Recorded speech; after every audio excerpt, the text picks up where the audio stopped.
Kalau dia masih punya satu kaki di masa lalu dan satu kaki di masa depan, maka dia belum siap berjalan bersamamu hari ini.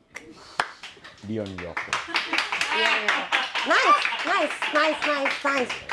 Tapi kan di Apa, Boy?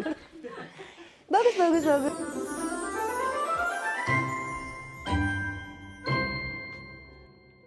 Halo semua, selamat datang kembali di kontennya Bloom Media di segmen Tanya Haloha. Kali ini Tanya Haloha seperti biasa kita akan ngebacain DM dan cerita-cerita yang masuk ke DM Instagram kita di @bloomdaily.id atau di Instagramnya @halohahati ataupun yang ada di Telegram kita di @halohahati. Tapi spesial lagi di episode kali ini karena kita kedatangan bintang tamu yang juga akan kita bahas barengan bersama Kak Dion Wiyoko dan Sheila Dara. Finally. Kurang banget ya. Kita sekalian ngajak kru-kru dari tempat spa sebelah soalnya. Seru, narik. Biar lebih heboh gitu.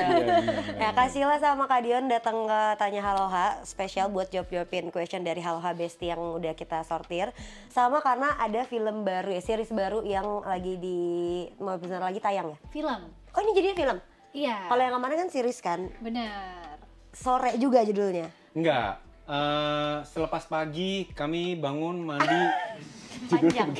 Panjang, agak panjang nih. Judulnya Sore Istri dari Masa Depan. Gitu. Aku nonton soalnya yang di YouTube-nya yang series.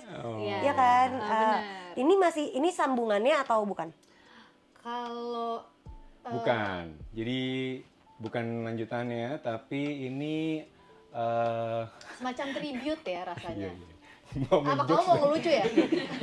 Kita udah standby ketawa deh Kak, ayo boleh kita tungguin. Ya udah kita kasih waktu deh buat video kok. Iya, boleh deh. Ya, tribute ya benar, tribute to web series yang 2017 sudah tayang, tapi untuk dalam film ini memang penceritaan dan apa ya, untuk produksinya pun juga lebih luas dan lebih lengkap gitu. Jadi kalau misalnya web series itu mungkin skalanya itu 40%-nya, nah filmnya tuh lebih lengkap. Jadi 60% lebih gitu. Oh, tapi alur ceritanya masih setipe gitu. Rasanya kalau misalnya udah nonton web seriesnya kan per episode tuh sekitar 9 sampai 10 menit. Iya, nggak terlalu lama. Nah, ketika nonton mungkin penonton web seriesnya punya banyak pertanyaan. Nah, kayaknya akan terjawab di filmnya. Oh, jadi kayak pelengkapnya tuh ada di film inilah dengan durasi lebih panjang, ceritanya juga akan lebih detail dibanding yang di series. Ceritanya lebih lengkap, banyak yang akan dijelaskan juga di filmnya, background setiap karakternya pun dijelaskan lebih detail juga gitu. Kak Dion jadi? Saya jadi Joshua Suherman. Bukan. Oh, bukan ya, Jonathan. Itu syutingnya dari kapan? Syutingnya udah dari tahun lalu. Dion duluan dari Februari, Maret tahun lalu ya. Tahun lalu. Dion duluan ke Finland, terus waktu sekitar September Oktober kita syuting kurang lebih 70% dari filmnya di Kroasia. Terus kita ke Jakarta, baru Februari kemarin aku berangkat lagi ke Finland sendiri gitu. Jadi syutingnya di 3 negara. Dari tahun kemarin? Dari tahun kemarin. Baru tayangnya nanti Juli ini? Iya. Cepet ya, lumayan. Film aku lama soalnya 2 tahun syutingnya baru tayang abis itu. Iya. Iya, memang banyak yang terjadi di kota besar sih. Tapi nggak apa-apa, kita ada pertanyaan beberapa mungkin yang tadi sempat kita bilang, kita tuh punya Telegram juga Halohahati itu.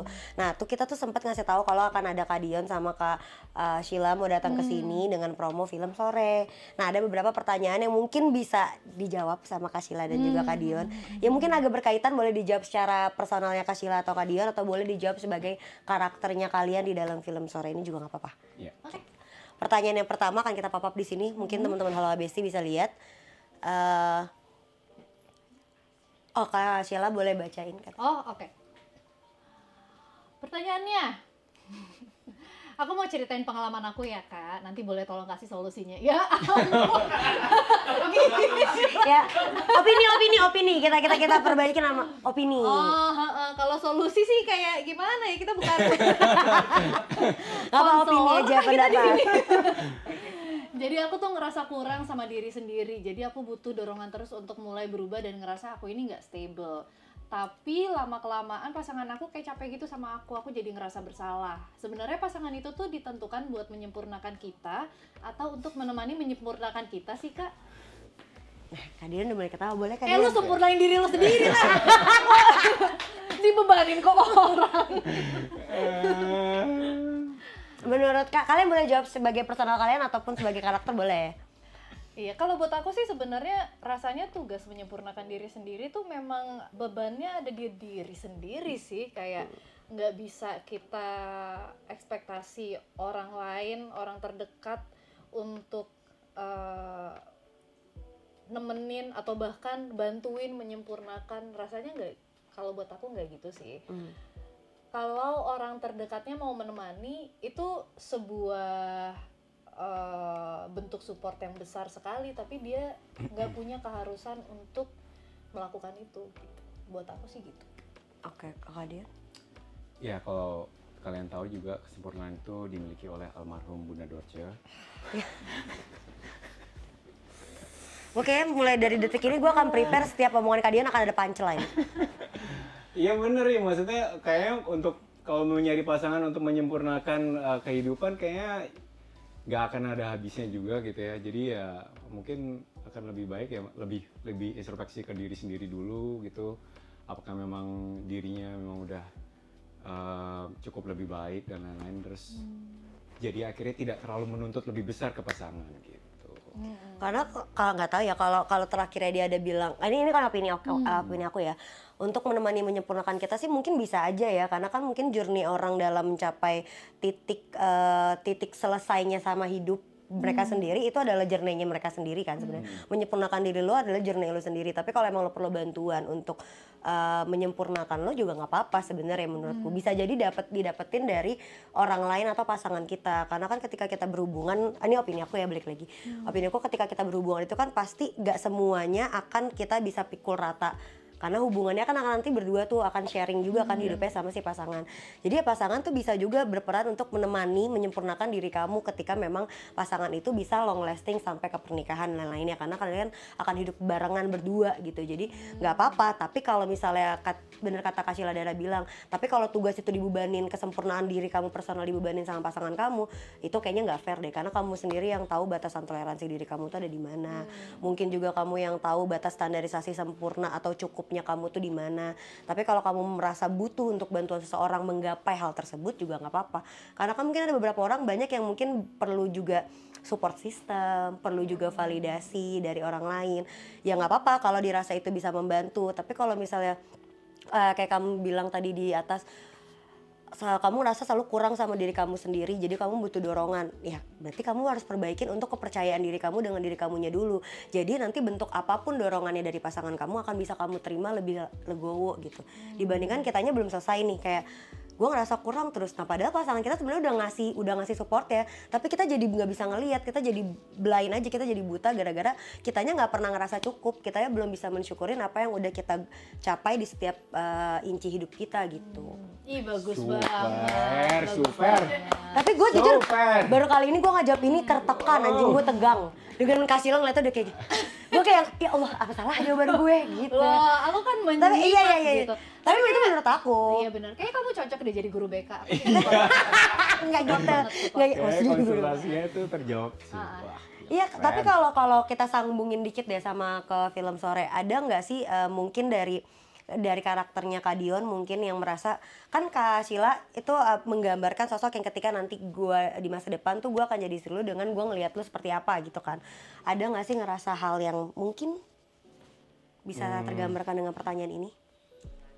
Sebenarnya sih kalau Joe di sini kan posisinya sebenarnya memang lebih kayak menyangkal dulu gitu ya, karena memang tiba-tiba kok ada pasangan dari masa depan yang mengaku bahwa dia adalah istrinya, terus juga ingin hidupnya lebih baik lagi, untuk mengubah hidupnya Membantu. Joe lebih baik dan lain-lain gitu, yang akhirnya kayak ih siapa sih lo gitu, kok lo gue biasa tinggal sendiri, tiba-tiba lo dateng, tiba-tiba lo musik-musik kehidupan gue gitu, terus juga pengen ngerubah kehidupan gue juga gitu, yang akhirnya ya itu yang jadinya kayak apa ya, sebenarnya sih bukan di pasangan ini pada saat awal itu ya sebenarnya sih lebih kayak banyak penolakan gitu. Cuman pada saat berlanjut sampai akhirnya mulai menerima, sore akan menerima atau enggaknya, tapi Tadi dulu kita jadi bimbang nih, ini nerima atau enggak nih? nah itu dia tuh makanya tuh. Nah Oke. kan udah mulai ada yang jalan bareng, ada yang lari bareng juga di trailernya. Nah setelah itu hubungannya seperti apa? Apakah memang menyempurnakan kedua pasangan ini? Nonton filmnya. Tapi aku mau ada satu pertanyaan nih, kan Kak Sheila udah nikah, dan juga aku mau nanya kalau kalian setuju nggak sih kalau pernikahan itu menghilangkan dunia personal kita sebelumnya? Kan banyak orang bilang, orang tuh banyak takut menikah karena gue jadi nanti nggak bisa bebas lagi, gue nanti nggak bisa jadi apa lagi atau gitu-gitulah. Banyak orang yang jadi takut menikah hanya karena takut untuk menyesuaikan hidup yang barunya gitu bersama pasangan, merubah segala hal yang ada di hidup dia sebelumnya. Setuju nggak? Apa harus dihilangin? Kalau dihilangin sih kayaknya enggak ya. Iya, tapi itu sih tergantung, itu kan bisa dikomunikasikan sama pasangannya ya. Kalau rasanya, aku juga setuju sih sama Dion, rasanya menurut aku walaupun sudah menikah, personal space itu tetap penting. Nah tapi itu bisa dikomunikasikan sama pasangannya. Batasnya apa sih yang kamu perlukan di personal space kamu itu, dan sampai sejauh apa dia bisa provide, itu bisa banget diomongin sih sebelum nikah. Iya. Jadi sebenarnya sih kalau untuk masalah ngilangin kehidupan pribadi kayaknya sih itu kata yang nggak pas sih. Mungkin lebih kayak dengan jalannya waktu, terus juga karena memang udah komitmen untuk berpasangan, ya akhirnya memang itu semua diadaptasi aja gitu ya, memang menyesuaikan kondisi gitu, yang akhirnya memang kayak gini deh gitu, kayaknya di fase umur 20-an sama 30-an sama 40-an pasti teman kita tuh memang semakin sedikit sebenarnya pasti gitu, emang dengan sendirinya gitu, karena memang pasti kita juga punya prioritas, terus juga punya kehidupan masing-masing yang memang lebih, ya memang fokusnya kemana dan lain-lain. Tapi bukan berarti kayak jadi musuhan sama teman kita, sahabat gitu. Mungkin quality time-nya lebih jarang aja gitu. Jadi ya kalau misalnya untuk personal space ataupun kehidupan pribadinya bukan dihilangkan, tapi mungkin tergantung situasi dan juga prioritas gitu. Jadi dia adjustable ya, karena kemarin episode sebelumnya tuh banyak banget yang nanya gini Kak, kalau ini yang muda-muda ya, masih kayak Gen Z tuh banyak, gue pengen nikah muda, tapi gue takut gue nggak bisa lagi jadi diri gue takutnya nanti gue kehilangan masa remaja gue yang gue masih pengen bla bla bla, tapi gue pengen nikah. Nah itu banyak banget dilema anak-anak Gen Z tuh zaman sekarang tuh kayak gitu. Nah aku jawabnya juga sama, aku bilang sebenarnya nggak harus dihilangin. Ketika kalian menikah, dunianya tetap harus punya masing-masing, tuh harus tetap punya dunia mereka sendiri, cuma ada bentuk penyesuaian yang berbeda, entah mungkin kadarnya dikurangi tapi tidak dihilangkan, atau ada yang harus ditambahin. Kalau oh ini nih, kalau lu nongkrong sama teman-teman sampai larut malam itu harus dikurangin, tapi lu boleh ningkatin diri dengan misalnya let's say lu berangkatnya dari kapan gitu, atau apa yang lu perlu adjust lagi. Lu boleh nongkrong tapi nggak nongkrongnya hahi doang, misalnya let's say lu nongkrongnya olahraga yang bisa jadi diri lu lebih baik gitu kan, lebih sehat. Atau mungkin lu nongkrongnya zaman sekarang apa ya, mungkin sambil ngelakuin suatu aktivitas yang itu bisa menambah kerajinan lo gitu, itu boleh. Misalnya kayak gitu-gitu, itu adalah peningkatan aja, karena kan nggak semua orang bisa ngobrol ya sama pasangan. Atau kadang banyak hal yang bisa diobrolin sama pasangan, tapi banyak hal yang nggak tahu bentuk komunikasinya dalam ngobrol sama pasangannya. Setuju nggak? Kok kalian ketawa sih? Gue kayak dengerin emang beneran guru BK sih. Iya, kenapa gitu sih Kak? Kayaknya banyaknya tuh beneran ini deh, sisi konseling deh ini kayaknya. Enggak lah. Acaranya kayaknya. Tapi emang awal tuh gitu. Dia ada keluh kesah apa, mungkin ada yang mau ditanyain. Gak perlu kayak gitu. Coba. Saya tuh kayak dalam situasi kayak hari ini kenapa ya, kayak aduh kenapa kok bisa ketemu sama guru BK gitu. Enggak, justru kalau awal tuh emang karena kita ngobrolinnya tentang life kayak gini-gini. Banyak orang yang, karena menurut aku waktu aku bikin IP ini, aku tuh suka banget cerita anaknya, tapi kadang aku tuh nggak bisa cerita. Jadi aku suka banget untuk blessing apa gitu, dengerin orang, tapi kadang untuk in personal tuh nggak bisa. Makanya aku bikin IP ini untuk semua teman-teman yang merasa butuh untuk ruang bercerita atau butuh hanya sekedar ruang untuk didengarkan gitu. Terciptalah Haloha Hati. Dan ini ada anak IP-nya ditanya Haloha untuk bener-bener direct respon ke Haloha Besti yang selama ini nonton di Haloha Hatinya gitu. Oke, kita masuk ke question number 2 kali ya. Lah, kan aku Menyimak. menyimak, Iya, iya, iya. aku memberikan respon, Iya, walaupun iya. cuma sound effect. Oh kamu protes? Kalian boleh dibacain. Ya. Kenapa ya cowok tuh kalau yang deketin cewek nih, tapi ternyata dia masih sama ceweknya. Terus dia bilangnya, Lah, tapi aku udah mau putus sama dia dan kita udah nggak sejalan lagi. Kira-kira menurut kayak gimana ya? Menurut kakak gimana kakak ya? kayak gimana ya? Tapi apa dia tetap cowok yang baik atau yang enggak? ih lari deh. Kalau gue sih lari. Tapi banyak tau kasus kayak gini, dia masih punya pasangan, terus dia nggak mau nih ninggalin pasangannya, tapi dia selingkuh, terus keselingkuhannya tuh bilang kalau sebenarnya gue udah mau udahan nih sama dia, tapi gue lagi nyari cowok aja, misalnya kayak gitu. Oh, ya lu udahin aja dulu, kenapa udah nyari lagi? Iya. Baik, nah ini kan Kadian cowok, menurut Ah. Kadian kenapa banyak laki-laki yang seperti itu? Kayak gue nggak pernah sampai kondisi yang kayak gitu sih. Maksudnya kayak ini gue lagi yang ini tuh nggak bisa, lagi kayak bentar lagi mau putus sih. Ini gue jalan sama lo, kayak nggak kayak gitu sih. Kayak kalau misalnya kayak gitu mendingan ngomong sekalian kali ngomong sama si pasangannya gitu loh. Sama si selingkuhannya? Iya gitu, dibandingin kayak sok menebar apa kayak kabar-kabar akan mau kan tiba-tiba kalau misalnya nggak jadi kan akhirnya jadinya ujung-ujungnya di ghosting juga si selingkuhannya gitu kan. Kayak Iya, misalnya nggak jadi iya. gitu kan. Jadi ya kayaknya sih enggak ya. Jadi kalau misalnya nanya pendapat ini ya kayaknya sih nggak usah lah. Apa Nggak dia usah tetap nggak usah cowok dijalanin baik? sih, Kayaknya Bang. enggak berarti gitu. Iya kayaknya Lari sih. Lari. Oke. Ya karena kan mungkin ya, tapi banyak banget Kak isu-isu kayak gini, termasuk temanku juga lagi digituin. Oh ya lari, suruh lah. Aku udah bilang gitu, aku udah bilang kayaknya udah deh, karena menurutku hubungan yang benar itu ketika semuanya mulai dari sama-sama nol. Kalau lu belum 100, nol tuh juga bukan berarti satu belum punya pasangan, satu belum punya pasangan aja, tapi lu udah selesai sama cerita lu sebelum-sebelumnya. Perasaannya udah nggak ada, perasaan marahnya udah nggak ada, perasaan galaunya udah nggak ada, perasaan kecewanya udah nggak ada. Harus itu hilang dulu, karena kalau belum hilang, lu ngejalaninnya nggak akan fair. Let's say ini dua-duanya sama-sama single deh gitu, tapi satu tuh masih ngegalauin mantannya gitu, atau masih kayak marah banget sama mantannya. Ya nanti lu akan nge-compare pasangan lu yang baru dengan yang lama, karena rasa lu belum hilang. Jadi berhentiin dulu apa yang udah lo lakuin di sebelum-sebelumnya, baru lu boleh jalanin yang baru. Itu akan lebih fair enough, jadi bisa lebih kelihatan kan sebenarnya gue butuhnya kayak gimana sih gitu. Iya nggak?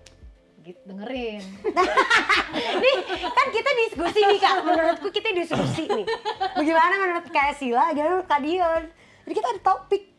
Itu Menurut gue sih ya Dari awal lari. Gue setuju, tapi gue sih nggak ngerasa itu hubungan yang apa ya,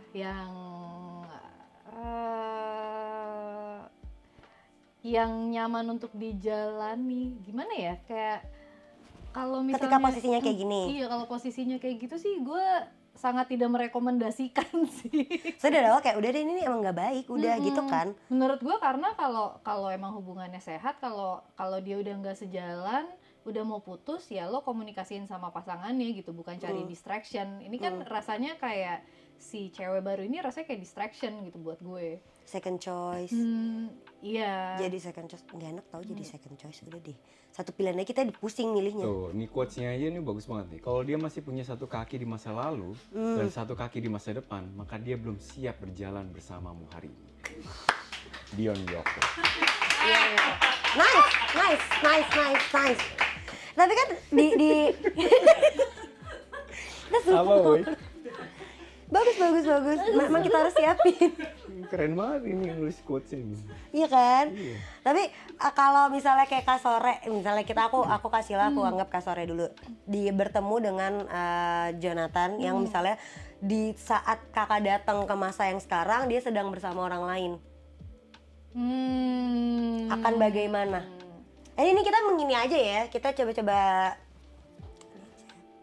sebagai Sore ya, bukan sebagai Kasila. Menurut aku sebagai Sore, kalau ketemunya sama-sama di masa sekarang ya, kayak dalam keadaan sorenya bukan dari masa depan. Ya. Jadi kita berdua sama-sama di masa sekarang, terus Jonathan kayak gitu, aku juga nggak mau, siapa lari. Iya. Sore akan tetap lari gitu. Beda cerita ketika Sore datangnya dari masa depan, terus dia udah tahu apa yang akan terjadi sama Jonathan dan pacarnya gitu. Jadi karena udah tahu Gimana? dari Betul. Soalnya memang kan si Sore ini kan ceritanya memang akan menjadi istrinya dan kenapa alasannya harus datang di masa lalunya Jonathan ya itu karena yang mengubah kehidupan yang lebih baik gitu. Dan sebenarnya sih ada di trailernya juga gitu pada saat si Jonathan disiram sama Elsa, disiram air itu, ya itu sebenarnya itu pacarnya Jonathan gitu. Terus makanya sebenarnya agak-agak bisa bersangkutan dengan pertanyaan yang pertama kali ya, ibaratnya Sore itu maksudnya kayak pasangan kita itu bisa membantu kita untuk menyempurnakan diri kita sendiri yang mungkin aja kita belum ketemu jalannya atau kekurangan dukungannya. Bisa juga jadi dia dibantu disempurnakan dengan pasangan kita gitu kan. Sore membantu itu kepada Jonathan. Iya gak sih? Ya aku lagi main teka-teki sendiri aja di dalam otak nih kayak Bener-bener. gimana nih Tapi puzzle-nya gitu. aku tetap ngerasa kayak baik banget kalau misalnya Sore mau nemenin, tapi at the same time Jonathan Jonathan juga nggak bisa punya ekspektasi ke Sore kayak ya lo harus nemenin gue gitu, nggak bisa kayak gitu juga sih. Jadi kayak menurut aku masing-masing harus punya kesadaran diri sendiri gitu. Kayak misalnya kalau di film Sore, let's say Jonathannya punya kesadaran dari diri sendiri untuk berubah, Sorenya punya kesadaran dari diri sendiri untuk nemenin Jonathan yang lagi mau berubah, tapi dua-duanya nggak bisa punya ekspektasi lo harus bantuin gue, lo harus nemenin gue, kayak menurut aku kayak gitu nggak fair juga.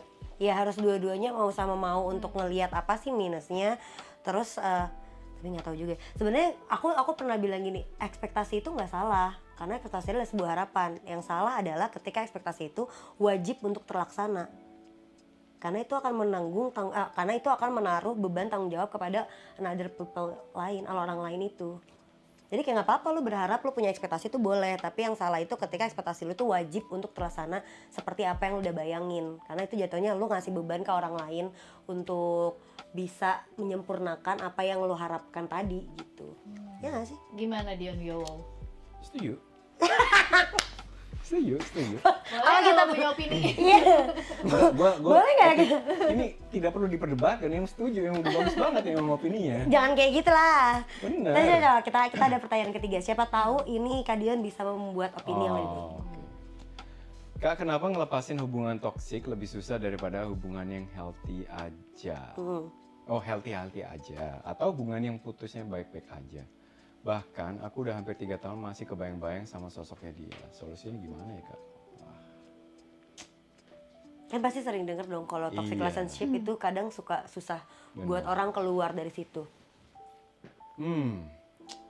Gimana ya? Kalau gue sih nggak pernah ngalamin seperti ini, masalah hubungan toksik atau kayak ngelupain bayang-bayang mantan sampai 3 tahun kayak gini. Terus kasih solusi kayak susah relate gitu. Tapi kayaknya sih kalau misalnya kita di luar itu gitu ya, ngasih pendapat ataupun ngasih nasihat teman yang memang lagi hubungan toksik itu, kayak ngomong apa aja kayaknya nggak pernah denger sih.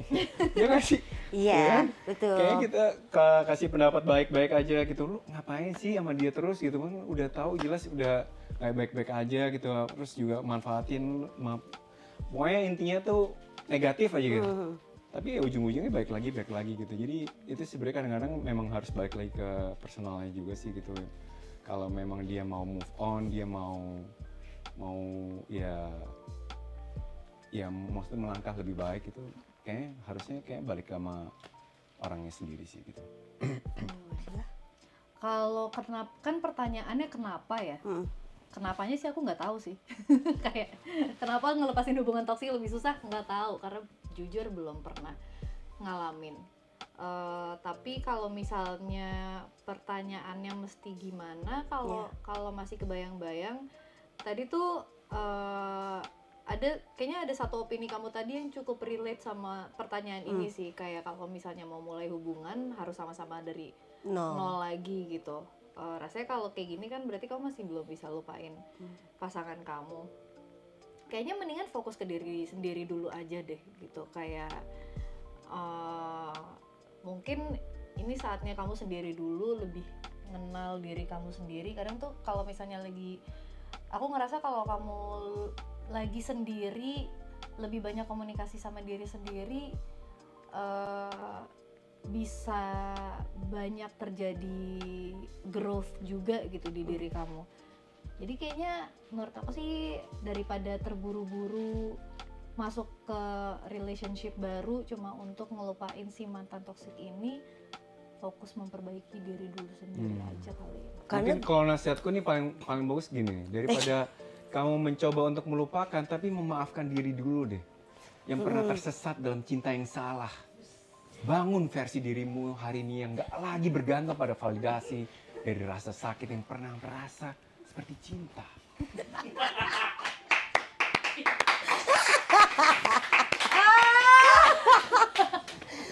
Nah, kita emang siapin siapa tahu Iya, kan. pas ya. Bagus ya, nanti kita emang Gila. khusus penggali. Parah. FYP sih, Ada FYP quotes apa? gue sih.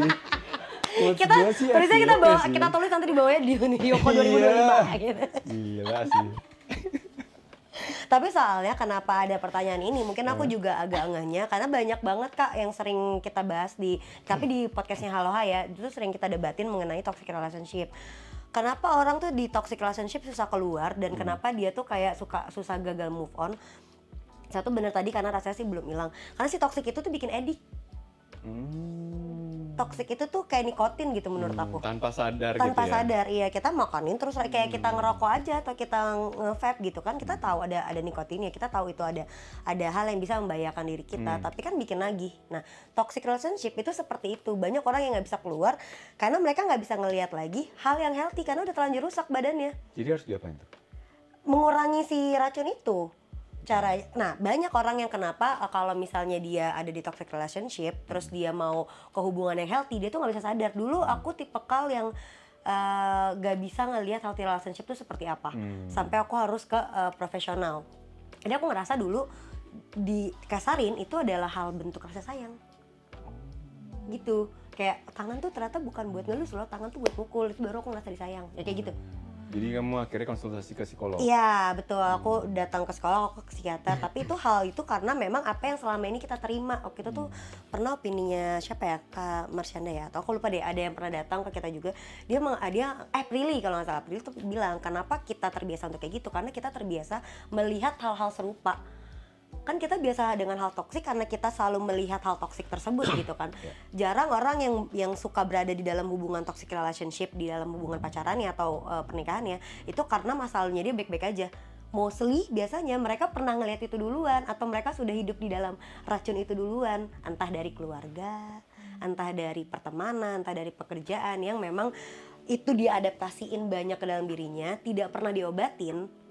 Itu yang nge-attract ke orang atau ke pasangan kita nantinya. Yang kita attract tuh orang-orangnya seperti itu, auranya jadi nyatu gitu. Kita selalu attract orang-orang yang jahat sama kita gitu. Sampai kita nggak bisa ngelihat healthy itu seperti apa. Dan bikin lupanya juga ya susah. Kalau orang bilang gimana tuh cara keluar bener tadi kata Kak Dion bilang, misalnya lo fokus aja ke diri lo sendiri dulu, upgrade diri lo dan segala macam. Cuma banyak orang yang takut kesepian. Mereka nggak bisa dengerin nih nasihat temennya, jadi mereka cari orang baru, yaitu pasangan baru, biar yang penting gue ada teman ngobrol aja, yang penting karena aku dulu kayak gitu. Benar nih teman-teman aku ngomongin kayak segala macem, gue nggak bisa denger sama sekali, tutup kuping banget. Kayak menurut aku ya dia tetap yang terbaik bla bla bla. Akhirnya solusi aku adalah aku nyari pasangan baru gitu. Aku nyari pasangan baru untuk kayak sekedar yang penting gue tau lah kalau gue mau nelfon gue harus ke siapa, kalau gue mau ketemu gue harus ketemuin siapa, ada segala macam. Dan itu salah karena kira terus tuh toksik itu berlanjut. Cara terbaiknya adalah sadarin bahwa lu pernah ada di hubungan yang toksik, bahwa diri lu hancur, badan lu udah merontak ke lu, dan kalau nggak bisa lari ke teman, ke keluarga, yang penting jangan ke orang baru ya, nggak bisa lari ke dua hal itu, lari ke profesional tuh adalah salah satu bantuan yang menurut aku itu bisa ngerilis banget diri kita. Karena kadang kita suka bingung tahu gimana cara nyari tahu diri kita tuh sebenarnya seperti apa sih, ngobrol sama diri sendiri tuh gimana sih, kan nggak semua orang bisa melakukan itu dengan baik dan benar ya, untuk bisa kenalan sama diri sendiri, jabat tangan bahwa oh ini loh Sheila, oh ini loh Firda orangnya seperti ini. Itu kan susah ya, kadang kita ngomong sendiri aja kita ngerasa kayak orang bego ya kan. Ngapain ya gue ngomong di kaca, aku awal-awal digituin sama psikiater aku. Coba deh banyak-banyak ngomong makasih sama diri sendiri, ngomong aja di kaca, di apa. Nah pas ngelakuin itu tuh aku ngerasa kayak orang gila sendiri gitu loh Kak. Sampai journey itu aku jalanin sampai detik ini, dan aku baru tahu kayak oh ternyata nggak perlu di kaca juga nggak apa-apa ya, gue ngomong aja kayak gue lagi latihan acting gitu atau lagi kayak apa kayak gitu, atau buka ruang diskusi kayak gini, sharing sama orang apa yang aku tahu, apa yang aku dengar dari profesionalku atau dari sekelilingku, sampein gitu. Banyak cari circle-circle yang positif, yang punya aura bisa narik lo attract ke hal-hal yang lebih positif gitu. Karena kadang teman kita sendiri nggak sepositif itu. Iya kan? Karena malah yang ada yang dimanfaatin gitu ya sama temen. iya. Karena munafik tahu. Pengalaman pribadi nih kayaknya. Nambahin biar makin lengkap. Iya. Karena kan kadang teman kita tuh hanya ini kan, hanya pengen yang terbaik sama diri kita, tapi tuh kadang jawabannya tidak objektif. Kayak benar dia jahat, dia berlaku buruk, dia berlaku toksik nih pasangan lo nya gue sadarin nih bla bla, itu ya karena dia teman kita aja. Tapi kan dia lupa bahwa si orang ini pernah bikin kitanya bahagia kan. Nah itu aku dapat baru dari psikologku untuk bisa benar-benar memaafkan semua yang udah terjadi. Karena kadang kita kalau bercerita sama temen cuma bisa melupakan tapi tidak pernah bisa memaafkan. Itu kayak gitu quotes-nya. Tadi udah bagus. Tadi udah bagus. Coba siapa tahu aja hal-hal ini bisa ada nggak sih Kak dari 3 pertanyaan ini yang sebetulnya bisa kerangkum dan bisa kita cari jawabannya di dalam film Sore Istri dari Masa Depan. Menurut Kakak? Tadi tuh sebenarnya menurut aku pertanyaan yang kalau nggak salah yang pertama itu tuh aku merasa itu adalah pertanyaan yang kayaknya bisa terjawab dengan manis sih di film kalau ini. misalnya nonton film Sore. Oke. Kalau yang lainnya mungkin ada aja serpihannya, cuma detailnya ya harus kalian lihat sendiri dalam filmnya dan kalian ambil sendiri intisarinya gitu kali ya. Kadian ada mau nambahin? Nggak ada, closing aja sih. Nggak sih, atau kayak di pertanyaan kedua bisa dijawab nih sama Jonathan gitu. Atau di pertanyaan kesekian, menurut gue Jonathan akan gini gitu loh Kak. Saya tidak bisa memberikan nasihat-nasihat baik untuk Nggak mungkin siapa tahu Ekspektasi kamu buat ngasih nasihat. Nggak ada, Iya. makanya tadi kan nanya ini solusi mulu kayak ya Allah. Nggak, maksudnya siapa tahu bisa ada tergambar dari apa yang sudah Kakak perankan di dalam film Sore ini sebagai Jonathan. Sedikit banyaknya oh Jonathan tuh bisa pernah merasakan hal ini di pertanyaan ini. Ya sebenarnya sih untuk masalah memaafkan dan melupakan itu kan sebenarnya kan kayak ada kemarahan, kebencian, itu sama halnya ya nggak harus hubungan ataupun relasi ke pasangan aja, tapi mungkin ke keluarga juga, mungkin ke teman juga gitu. Mungkin yang bisa diambil dari film Sore ini pun juga memang Jonathan ini kan memang mengasingkan diri ke Kroasia, ke kota Grozny itu kan memang karena ada luka lama ataupun latar belakang yang memang keluarganya yang akhirnya yang membuat kecewa Jonathan sampai akhirnya pergi ke Grozny gitu. Kota yang sangat kecil, mengasingkan diri, jauh dari keluarganya, istilahnya unfinished business gitulah, sampai akhirnya ya akhirnya terjawab memang di film ini. Tapi yang mau diomongin bahwa bagaimana proses Jonathan ini memaafkan atau melupakan ataupun susahnya melupakan masa lalunya ataupun luka lamanya ini nih yang mungkin nanti bisa dilihat dari film ini gitu. Bagaimana dia susahnya ataupun gampangnya ataupun dibantu sama Sore, ya lihat di filmnya. Ibaratnya ini kayak journey untuk berdamai dengan dirinya Jonathan sendiri. Bisa kita mungkin duplikat kali, karena benar tadi kita juga udah bilang ya, cara berdamai sama diri sendiri kan journey beda-beda. Siapa tahu bisa belajar dari Kak Jonathan di dalam film Sore Istri dari Masa Depan. Tayang akan tanggal 10 Juli 2025. Betul. Di seluruh bioskop, jangan lupa teman-teman. Tapi kalau misalnya kalian juga mau tahu info-info detailnya tentang promonya mau di mana atau mungkin ada nobar di mana kan bisa jadi kalian bisa langsung aja cek di Instagramnya @cerita_film. Itu akan ada di situ semua info-infonya. Mungkin mereka akan datang kemana tuh, bisa jadi buka konseling tiba-tiba. Berarti saya arahkan ke kakak Firda aja ya, ke Bloom ya. Kalau habis bisa ke Iya, berat ya. Ya siapa tahu teman-teman kalau misalnya mau tahu nonton filmnya bisa nonton lagi dulu seriesnya biar nggak lupa-lupa kayak saya tadi. Bisa lihat trailernya aja sih, trailernya soalnya bisa membuat penasaran karena dari cerita dan penggambarannya pun juga cukup banyak berbeda lah dibandingkan web seriesnya gitu. Oh iya, menurut aku di web series juga udah bagus lagi. Nah, ini Ini- semoga lebih bagus. Iya. Nah itu kalau teman-teman mau nostalgia dulu silakan, atau kalian Boleh. cuma penasaran mau ini akan alurnya seperti apa sih, detail-detail apa, atau pertanyaan kalian di 2017 dulu bisa kejawab mungkin di dalam trailernya, bisa ditonton di Instagramnya cerita_film. Tapi buat teman-teman Halo Besti yang lainnya, kalau kalian mau curhat-curhat juga, mau kalian mau nanya-nanyain tentang seputaran masalah hidup kalian, Di Love life. @siladara Aisyah. Pertama, handle Instagram aku bukan itu.